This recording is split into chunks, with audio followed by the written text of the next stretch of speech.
Inter అయిపోయిందా? Engineering ఎక్కడ join అవ్వాలా అని ఆలోచిస్తున్నారా? స్కేల్ జెన్ లో జాయిన్ అవ్వండి. 100% జాబ్ సాధించండి. నిన్నేనమ్మాయి మంచినీళ్ళు పట్టరా. అమ్మాయా? అమ్మాయి ఏమిటి? నాకు పేరుందిగా. అయినా మీకు సేవలు చేయడానికి నేనేమైనా ఇంత పని మనిషి అనుకున్నారా? నేను చిటికేస్తే 100 మంది క్యూలో నిలబడి నాకు సేవలు చేస్తాను. నేను ఇంటర్నేషనల్ సిమెంట్ ఫ్యాక్టరీ యజమాని కూతుర్ని. ఆయన కోట్లాస్తికి ఏకైక వారసురాల్ని. ఆఫ్టర్ ఆల్ మీకు నేను మంచినీళ్ళు తెచ్చివ్వాలా? వయసు రాగానే సరిపోదండి, ఎవరితో ఎలా మాట్లాడాలో కూడా తెలుసుండాలి. Mind it, mind it, mind it, mind it.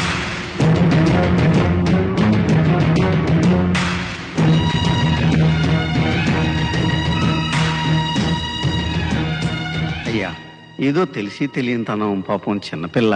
ఇందులో తన తప్పేముంది ఆచార్య గారు? 10 మందితో సేవలు చేయించుకోవడానికి అలవాటు పడ్డ అమ్మాయికి పని చెప్పడం మన తప్పు. అన్నయ్య మంచినీళ్ళు. ఎరా, నువ్వు ఇంకా పొలానికి వెళ్ళలేదా? బయలుదేరుతున్నా అన్నయ్య.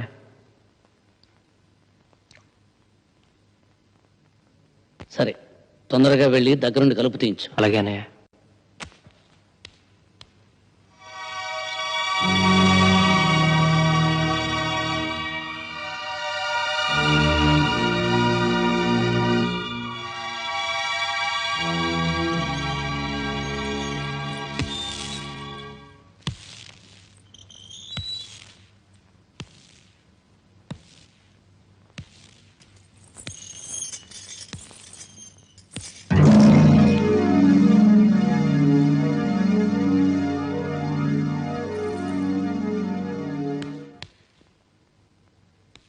మీరు వెళ్ళండి అన్నయ్య, నేను బయట పారేస్తాను.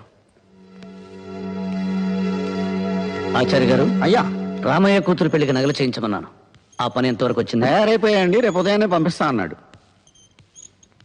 ఆడదానికి ఉండాల్సింది ధనం, దర్పం కాదు, వినయం, విధేయత. ఏమిటా డొంక తిరుగుడు మాటలు? చెప్పాల్సిందేదో సూటిగా చెప్పు. డొంక తిరుగుడు కాదు, సూటిగానే చెప్తున్నాను. ఆడదానిలా ప్రవర్తిస్తే మర్యాదగా ఉంటుంది.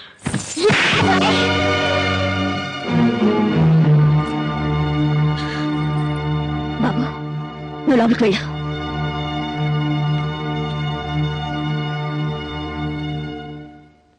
ఇంత గొప్ప కుటుంబానికి కోడలు వయ్యుండి సభ్యత, సంస్కారం లేకుండా మగాడి మీద చేయి చేసుకుంటావా? కనీసం పనివాళ్ళు ఉన్నారని ఇంగిత జ్ఞానం కూడా లేకుండా పోయిందా నీకు? తప్పుడు మాట అంటే చెంప పగలగొట్టాను. తప్ప? అయినా నువ్వెవరు నాకు అడ్వైస్ చేయడానికి? నాకు అత్తగారివా? కోడలిగా ఈ ఇంట్లో దీపం పెట్టడానికి నువ్వెలా వచ్చావో నేను అలాగే వచ్చాను. దీపం పెట్టడం అంటే నూనె పోసి వత్తి వేసి వెలిగించడం కాదే. పోయే వరకు మనం బ్రతకాల్సిన ఈ ఇంటి పరువు, మర్యాద కాపాడమేనే దీపం పెట్టడం అంటే. నువ్వు చెప్తే తెలుసుకోవాల్సిన స్థితిలో నేనేం లేను. నేను నీకంటే ఎక్కువ చదువుకున్న దాన్ని, నాగరికత తెలిసిన దాన్ని. నాగరికత అంటే అర్థం పెద్దవాళ్ళని గౌరవించకపోవడం, మగాడిని చేయి చేసుకోవడం అనుకుంటున్నావా? కాదే. పట్టు చీర కట్టినా, పాతి చీర కట్టినా ఎదుటి వాళ్ళు చేతులెత్తి నమస్కరించేలా ఉండటమేనే నాగరికత అంటే. చూడు, ఇంకో ఆర్గ్యుమెంట్స్ అనవసరం. నీతో నీతులు చెప్పించుకునే అవసరం గాని, అడ్డమైన వాళ్ళ ముందు తలంచి బ్రతకాల్సిన కర్మ గానీ నాకు లేదు. నిన్ను తల వంచుకుని బ్రతకమండం లేదు. నిన్ను కట్టుకున్నవాడు తల దించుకునేలా ప్రవర్తించొద్దంటున్నాను. నువ్వు వాడిని కొట్టావు, వాడిని తిరుగు కొట్టుంటే నీ పరువేమయ్యేది? ఈ కుటుంబ ప్రతిష్ఠ ఏమయ్యేది? ఆడపిల్ల పుట్టింట్లో ఎంత గారాబంగా పెరిగినా అత్తవారింట్లో అణుకువతో, బాధ్యతతో ప్రవర్తించాలి. అది తనకి అందం, ఆ కుటుంబానికి గౌరవం. గుర్తుంచు.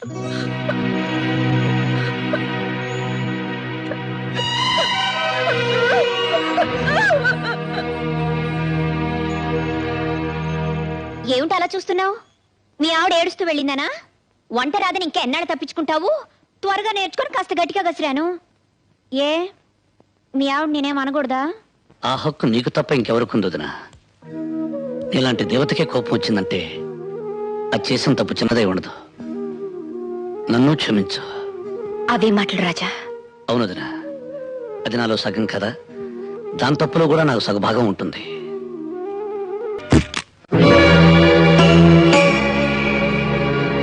భారతి పుట్టింటికి వెళ్తుందన్నయ్య. అలాగా, చాలా సంతోషం. పెళ్ళిన తర్వాత నువ్వు కూడా వాళ్ళ ఇంటికి ఎప్పుడు వెళ్ళలేదు కదా. వెళ్ళి సరదాగా 4 రోజులు గడిపిరండి. నేను వెళ్ళడం లేదన్నయ్య. అదేంట్రా, అమ్మాయిని ఒంటరిగా ఎలా పంపిస్తావు? ఇక్కడ పనులు ఎప్పుడూ ఉండేవిగా. ఇద్దరు వెళ్ళండి. అది కాదన్నయ్య, తనకి తిరిగొచ్చే ఉద్దేశం ఉంటే వెళ్ళి వదిలి రావచ్చు, కానీ తను ఇంకెక్కడికి రానంటుంది. రాజా, అర్థం లేకుండా ఏమిట్రా మాటలు?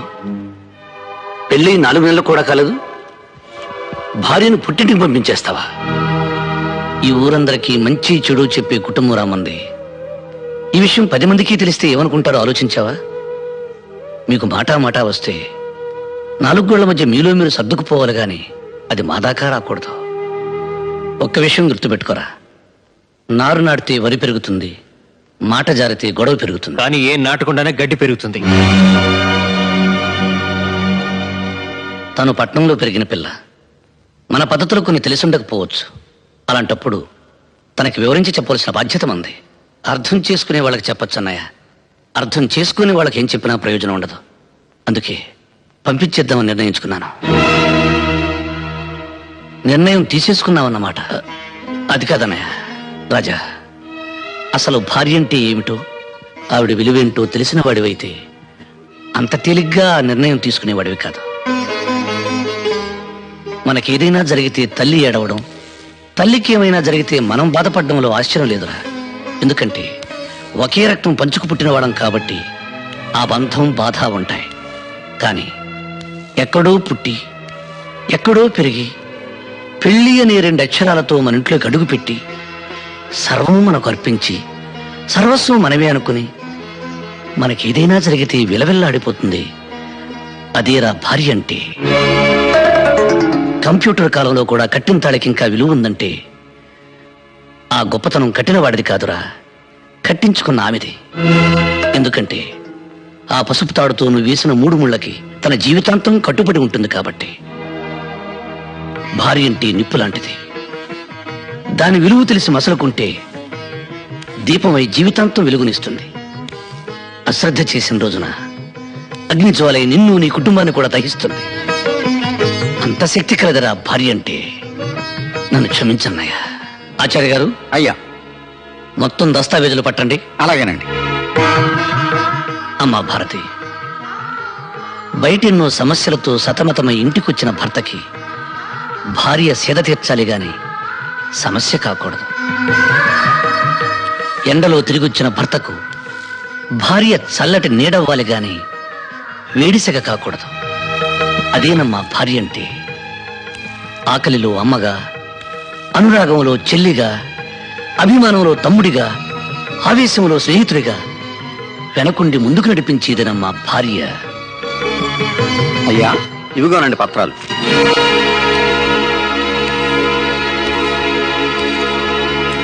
భారతి, మాకెక్కడెక్కడ ఏ ఆస్తులున్నాయో మాకే పూర్తిగా తెలియదు. వాటికి సంబంధించిన పత్రాలు ఇవి. నువ్వెక్కడ సంతకాలు పెట్టమంటే అక్కడ సంతకాలు పెట్టడానికి మా 3 అన్నదమ్ముల్లో ఎవరూ వెనకాడరు. లక్ష్మి, ఆ తాళాలు ఎలా ఇవ్వు.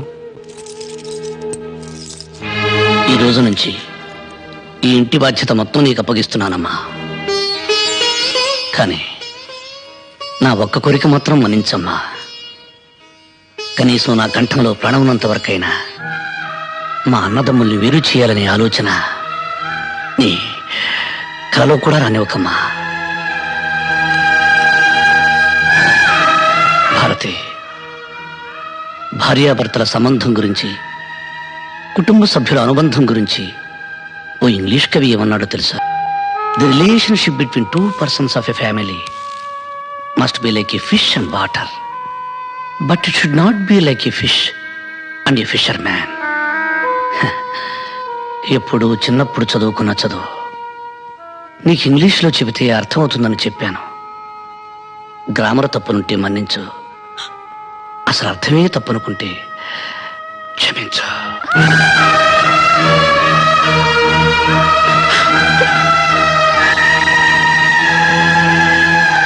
చాలా సంతోషం అమ్మా. ఈరోజు మీ కారణంగా నా జీవితంలో ఎప్పటికీ చూడలేననుకున్నది ఒకటి చూశాను, వినలేననుకున్నది ఒకటి విన్నాను. అవేంటో చెప్పమంటారా అమ్మా? పెదరాయుడు గారి కళ్ళల్లో నీళ్లు, ఆయన నోటి వెంట క్షమించు అనే మాట. చాలా సంతోషం అమ్మా, చాలా సంతోషం.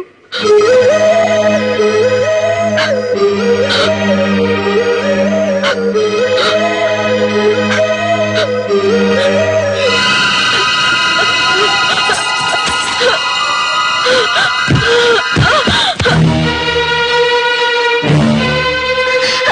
భారతి, భారతి, భారతి, రవి నీ పట్టు. భారతి భారతి, భారతి అమ్మా, అమ్మ భారతి, భారతి. భారతి ఎవ్వరూ కంగారు పడవలసిన అవసరం ఏమీ లేదండి. అమ్మాయి గారు తల్లి కాబోతున్నారు. మళ్ళీ ఇంట్లో పాపారాయుడు గారు పుట్టబోతున్నారు.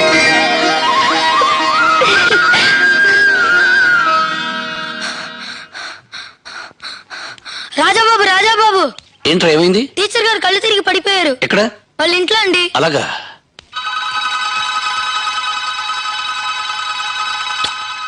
ఏమండి ఆ రాజాబాబు మళ్ళీ టీచర్ ఇంట్లో దొరుకుతున్నాడు.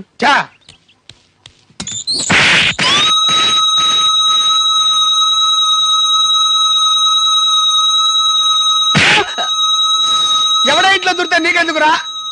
ఆల్రెడీ ఈ బైక్ అవుట్, ఇంకా రీసౌండ్ తగ్గలేదు. ఉన్న ఈ బైక్ కూడా పోగొట్టుకోమంటావా? నేనేం చూడలేదు, నాకేం తెలీదు, నాకేం తెలీదు బాబు, నేనేం చూడలేదండి, నాకేం తెలీదు బాబు, నాకేం తెలీదు, నాకేం తెలీదు.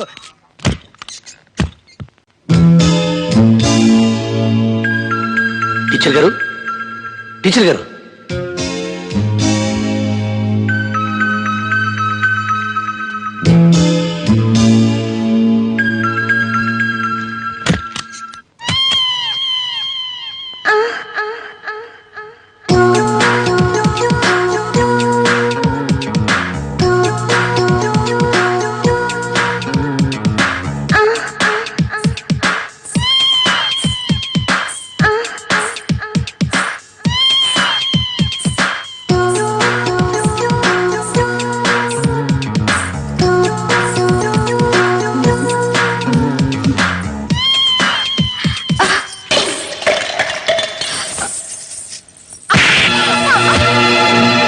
వేషాలు వేసామంటే చీరేస్తాను.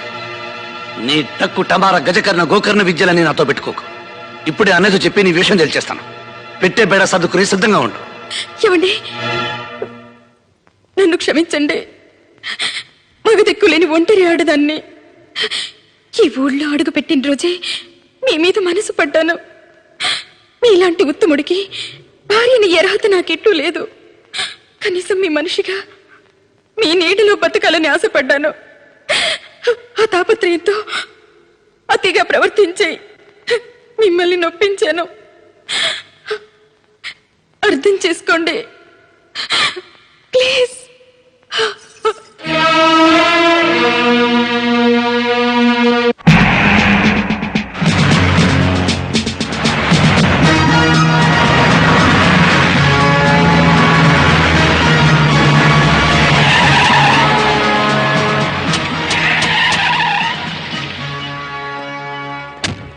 నేను పైకెళ్ళి పెద్దరాయుడు గారిని చూసొస్తాను.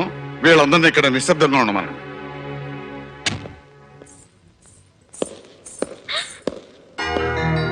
Hi daddy. Hi baby. Daddy బాగున్నారా? బాగున్నానమ్మా. అందరూ ఎలా ఉన్నారు?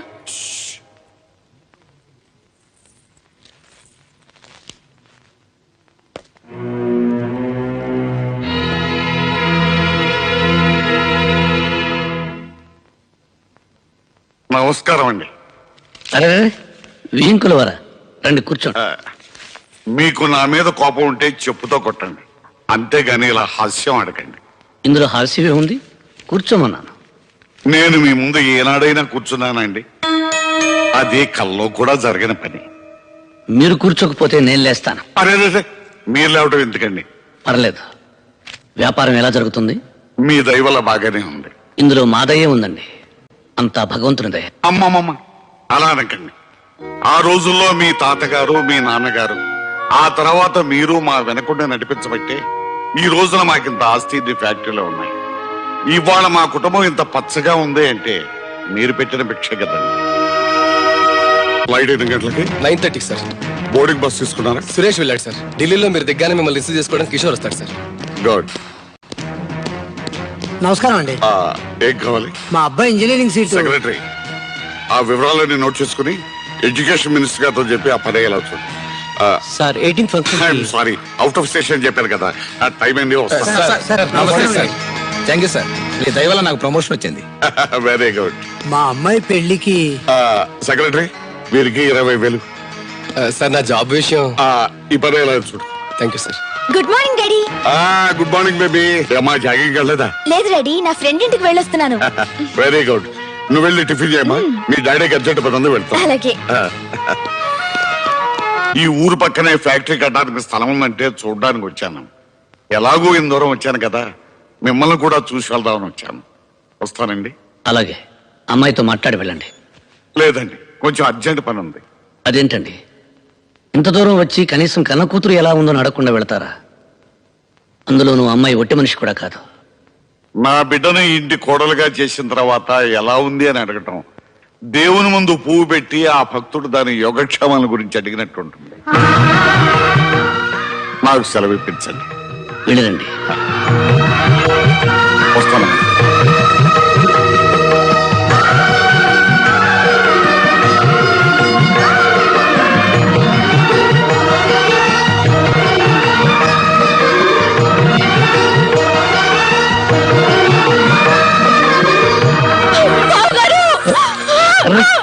ఏమిటమ్మా ఇది?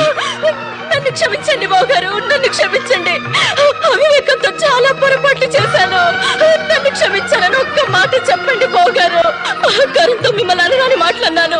పిడిపిడి జ్ఞానంతో మిమ్మల్ని అవమానించాను. నేను చేసిన తప్పకి ప్రాయశ్చిత్తం లేదు. నన్ను క్షమించండి బావగారు. లేదు బావగారు, మీరు నన్ను క్షమించాలని చెప్తే తప్ప నా పాపానికి పరిహారం లేదు. మిమ్మల్ని అందరినీ ఎంతగానో క్షోభ పెట్టాను. మరిది గారిని కొట్టాను. మీ అందరి ముందు నిలబడే అర్హత కూడా లేని నేను మీ అందరితో చాలా అహంకారంగా ప్రవర్తించాను. నన్ను క్షమించండి అక్కయ్య, నన్ను క్షమించండి. ఊరుకోమ్మా, నువ్వెవరురా? మా బిడ్డ కదా, ఊరుకోవాలి.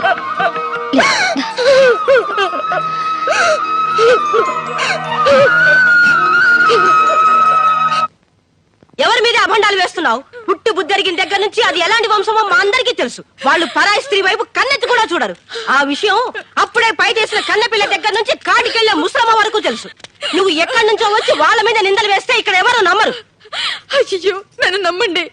ప్రమాణ పూర్తిగా నేను చెప్పేదంతా నిజమే. ఆపై నాటకాలు ఇంకొక మాట పెదరాడి గారి కుటుంబం గురించి మాట్లాడేవో నేను నాలుగు ఇచ్చిరేస్తాను. చేసిందంతా చేసి టీచర్ అమ్మా మీరా? ఏంటమ్మా ఏమైంది? పెదరాయుడు గారి తమ్ముడు రాజా నన్ను చేర్చాడు.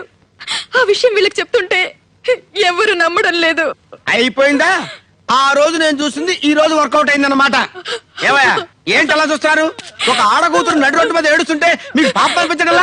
పెదనాయుడు గారి కుటుంబానికి ఒక న్యాయం, మిగతా వాళ్ళ కుటుంబానికి వేరే న్యాయమా? పెదనాయుడు గారి కొమ్ములు మంచిగా ఏం నీకంటే పడుచుకొచ్చింది? పెదనాయుడు గారు మాకు బంధువే. బంధువు అయితే మాత్రం ఇటు వచ్చి మాట్లాడతా. పోతాను పోతాను. నమస్కారం సార్. ఇది ఇవాళ పెదరాయుడు గారి తమ్ముడి మీద నిందేసింది. రేపు పెదరాయుడు గారి మీద నింద ఏదైనా నమ్మకం ఏంటి? దీని ముక్కు షోలు కోసేద్దాం. తీవ్ర కత్తి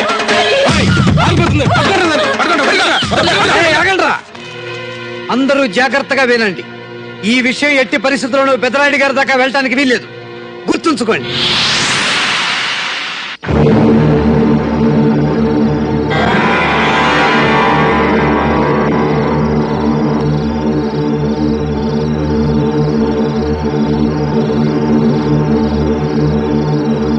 ఈ రోజు రాజాబాబు మీద నిందేయడానికి తెగించింది. రేపు ఎంతకైనా తెగిస్తుందని ఊరి నుంచి తరిమేయాలనుకున్నామయ్యా. ముక్కు మొహం తెలియని టీచర్ అమ్మ వల్ల నిప్పులాంటి మీ వంశానికి మచ్చ రాకూడదనే అలా చేసామండి అయ్యా. కానీ ఇంత పని చేస్తుందని అనుకోలేదు. నిజాన్ని నా దగ్గర దాచడానికి ప్రయత్నించి మీరు చాలా పెద్ద తప్పు చేశారు. ఒక నిండు ప్రాణం పోవడానికి కారణమయ్యారు. నా మీద గౌరవం ఉన్న వాళ్ళు చేయవలసిన పని కాదు ఇది. మమ్మల్ని క్షమించండి అయ్యా. ఆచార్య గారు, అయ్యా తెల్లవారగానే పంచాయతీ. పెదరాయుడు గారు ఇన్నాళ్ళు ఇచ్చిన తీర్పు ఒక ఎత్తు, ఇప్పుడు ఇచ్చే తీర్పు ఒక ఎత్తు. అవునవును, మరి సొంత తమ్ముడు గొడవ కదా. ఏమండి, మీ తీర్పు గురించి మాట్లాడేంత దాన్ని కాను, కానీ ఒక్క మాట గుర్తు చేయకుండా ఉండలేకపోతున్నాను. మీరు తీర్పునివ్వబోయేది మీ తమ్ముడి మీద కాదు, మనం పెంచుకున్న బిడ్డ మీద, మన పెంపకం మీద, ఆ నమ్మకం మీద. తొందరగా పదండ్రా, పంచాయతీకి పెదరాయుడు గారు వచ్చే టైం అయింది. భార్యగా మనసు పంచుకున్న నాకంటే అన్నగా రక్తం పంచుకున్న మీకే మీ తమ్ముడి మంచితనం గురించి బాగా తెలుసు. అంతకు మించి చెప్పడానికి నాకు వయసు చాలదు, అర్హత లేదు. ఇయ్యాలేం తీర్పు చెప్తాడో చూడాలా. బంధువా పరాయుడ చూసి తిరుపు చెప్పే అలవాటు పెదరాయుడు వంశంలో లేదురా. అన్నయ్య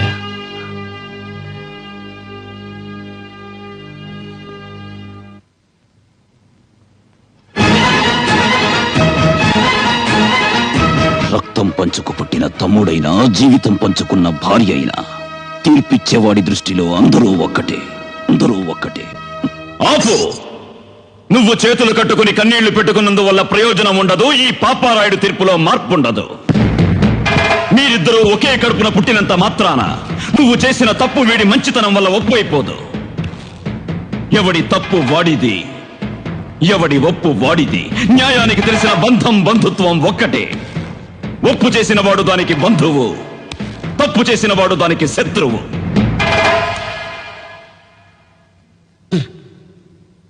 నా దృష్టిలో ఒక్కసారి తప్పు చేసిన వాడిని క్షమించడం, మరోసారి తప్పు చేయడానికి వాడికి అవకాశం ఇవ్వడం. అంతే కదా ఆచార్య గారు? అయ్యా 100కి 100 అంతే. శభాష్. రేపు పంచాయతీలో కలుద్దాం. ఇక మీరు బయలుదేరచ్చు.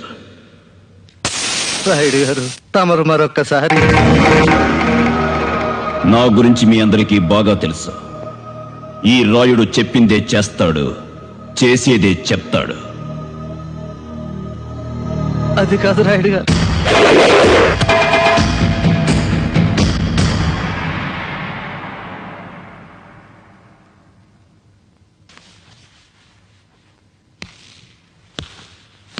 పెదరాయుడు, నీ పెళ్లి చూపుల విషయం నా తోడబుట్టిందంతా చెప్పావా? చెప్పాను నాన్నగారు. శభాష్, బయలుదేరు.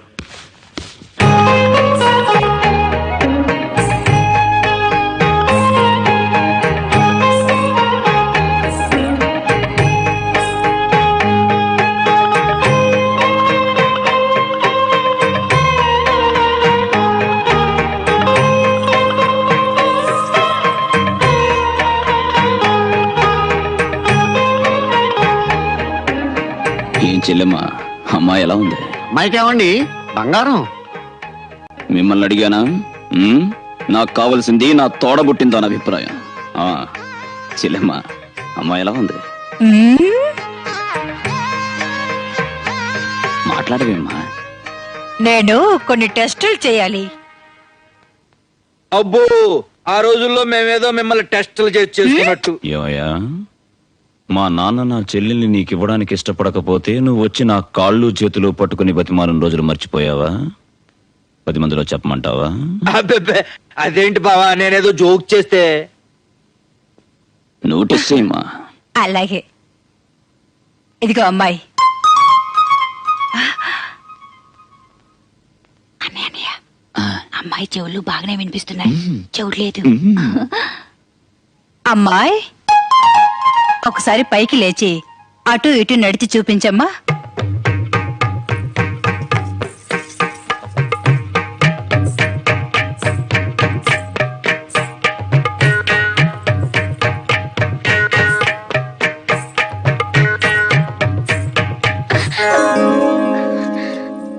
ఇక చాలే అమ్మా, కూర్చో. అన్నయ్య, కాళ్ళు చేతులు కూడా బాగానే ఉన్నాయి. ఏం పెదరాయుడు, నాన్నగారు, అమ్మాయిని బాగా చూసుకున్నావుగా? నచ్చిందా? నాకు నచ్చడమే ఉంది నాన్నగారు. మీకు అత్తయ్యకు నచ్చితే చాలు. శభాష్. ఏం బావగారు, మీ అభిప్రాయం ఏంటి? మా అమ్మాయికేంటి బావా, సాక్షాత్తు లక్ష్మీదేవిలా ఉంది. ఆగండి ఆగండి, ఏమైందమ్మా? ఇంకో టెస్ట్ మర్చిపోయాను. ఇదిగా అమ్మాయి, ఒక పాట పాడమ్మా. చెల్లెమ్మా, ఇప్పుడు అవన్నీ అవసరమా? నువ్వు ఊరుకో అన్నయ్య, నీకేం తెలీదు. మోకదో మంచిదో తెలుసుకోవద్దు. శభాష్ శభాష్. అరే, ఎందుకమ్మా అలా భయపడతావు? నేను పాడతాను చూడు. అన్నయ్య, నువ్వు పాడమ్మా.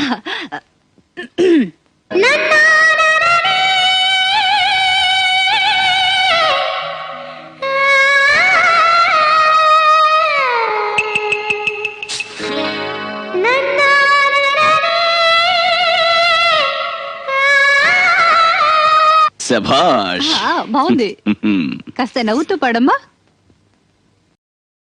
ఇందుకే ఆ పిల్ల ప్రాణాలు అలా చేస్తావు. అబ్బా, మీరు ఊరుకోండి. పళ్ళ వరుస ఎలా ఉందో తెలియద్దు. నువ్వు పాడమ్మా.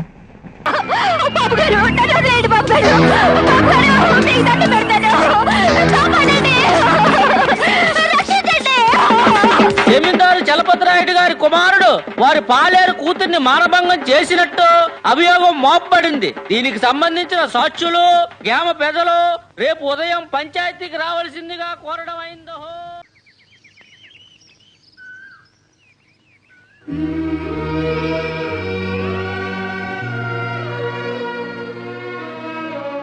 ఏమండి బాధపడుతున్నారా?